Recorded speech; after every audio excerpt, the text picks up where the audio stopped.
अस्सलाम वालेकुम नाजरीन। आज हम आपको लेकर चलते हैं 188 के लंदन में, जहां की सड़कें तारीकी में डूबी हुई थी और लोगों के दिलों में एक ऐसा खौफ घेर कर चुका था जो वक्त के साथ कम होने की बजाय और बढ़ता जा रहा था, क्योंकि एक ऐसा कातिल खुलेआम घूम रहा था जिसे आज दुनिया जैक द रिपर के नाम से जानती है। नाजरीन, ये वो कातिल था जिसने अपने पीछे सिर्फ खून के धब्बे, लाशें और अनगिनत सवालात छोड़े, मगर कोई जवाब ना मिला, ना कोई चेहरा, ना कोई शनाख्त, ना कोई सबूत, सिर्फ एक नाम, Jack the Ripper. Jack the Ripper दरअसल एक अरबी नाम है। इसका असल नाम, असल शनाख्त और यहाँ तक के असल शक्ल आज तक किसी को मालूम नहीं। ये नाम उस वक्त सामने आया जब पुलिस को एक ऐसा खत मौसूल हुआ जिस पर कातिल ने खुद को द जैक द रिपर लिखा था। तब से दुनिया इसी नाम से उसे याद करती है। दोस्तों, ये कातिल सिर्फ खवातीन को निशाना बनाता था, और वो भी खास तौर पर गरीब और बेसहारा तवाफ़े जो लंदन के व्हाइट चैपल इलाके में रहा करती थी। जैक द रिपर के कत्ल का तरीका इंतही बेरहम और सफाकाना था।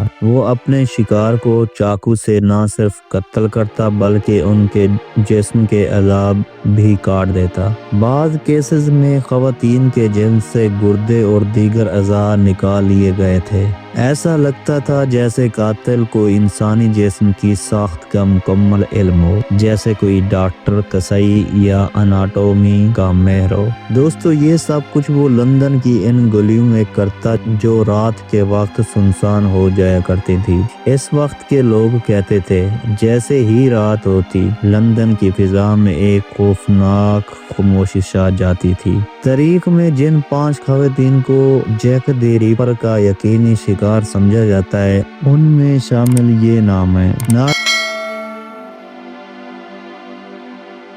नाज़रीन, इन सब की उम्र 25 से 45 साल के दरमियान थी और वो सब की सब लंदन की पासमानदा खवातीन थी। इनके कत्ल के बाद जो लाशें मिली वो इतनी खौफनाक हालत में होती थीं कि पुलिस भी हैरान रह जाती। इस वक्त की पुलिस के पास जदीद टेक्नोलॉजी मौजूद नहीं थी, फिंगरप्रिंट्स, डीएनए या सीसीटीवी कुछ भी नहीं। पुलिस को कातिल की जानिब से कई खत भी मौसूल हुए। एक खत खास तौर पर मशहूर हुआ जिसका उन्वान था फ्रॉम हेल। इसके साथ एक इंसानी गुर्दा भी भेजा गया था जो किसी मकतूला का हो सकता था। पुलिस ने कई मशकूक अफराद को हिरासत में लिया, जिनमें डॉक्टरों, कसाईयों, हत्ता के शाही खानदान के लोगों तक के नाम शामिल थे, लेकिन कोई भी मुजरिम साबित न हो सका। जैक द रिपर की शिनाख्त आज तक एक ऐसा राज है, इसलिए इस पर कई साजिशी नजरिए कायम हो चुके हैं। जैक द रिपर की शिनाख्त आज तक एक राज है, इसलिए इस पर कई साजिशी नजरिए कायम हो चुके हैं। कुछ कहते हैं कि वो शाही खानदान का एक फर्द था जो एक खुफिया स्कैंडल को छुपाना चाहता था।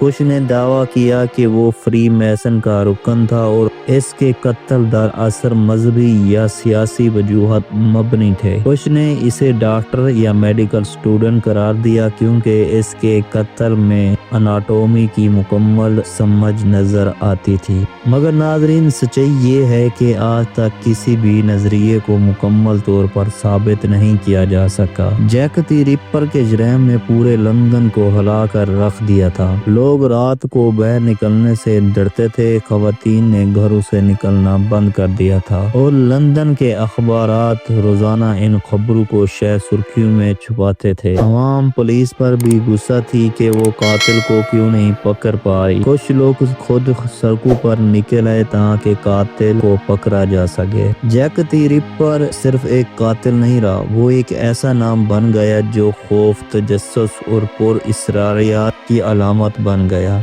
आज तक इस पर दर्जनों फिल्में बन चुकी हैं, सैकड़ों किताबें लिखी जा चुकी हैं, हजारों नजरिए कायम हो चुके हैं और इसके मुतल्लिक तहकीकात आज भी जारी है। वो वाहिद कातिल है जिसे दुनिया ने सबसे ज्यादा जानने की कोशिश की, मगर आज भी वो पुरअसरार धुंध में छुपा हुआ है। तो नाजरीन, ये थी जैक द रिपर की खौफनाक, पुरअसरार और नाकाबिले यकीन कहानी, जो आज भी एक मिस्ट्री बना हुआ है। ناظرین، اگر آپ کو ویڈیو پسند آئی ہے تو ویڈیو کو لائک، شیئر اور چینل کو سبسکرائب کرنا نہ بھولیں۔ ملتے ہیں اگلی ویڈیو میں، تب تک کے لیے اللہ حافظ۔